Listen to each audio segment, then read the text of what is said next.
Who lived in Canada before the French, the English, and even the Vikings? Aujourd'hui, plus de 40 millions de personnes vivent au Canada. Mais il y a très longtemps, aucun Européen était encore arrivé. Il n'y avait ni Montréal, ni Québec, ni Toronto. Alors, qui vivait ici? Pour répondre à cette question, il faut remonter très loin dans le passé.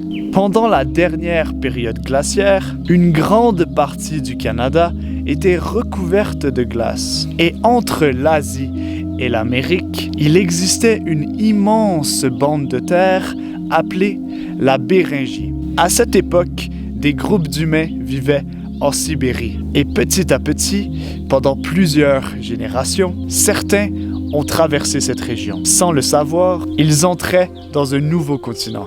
Au fil des milliers d'années, leurs descendants se sont installés dans toute l'Amérique. Et au Canada, de nombreuses nations et cultures sont apparues.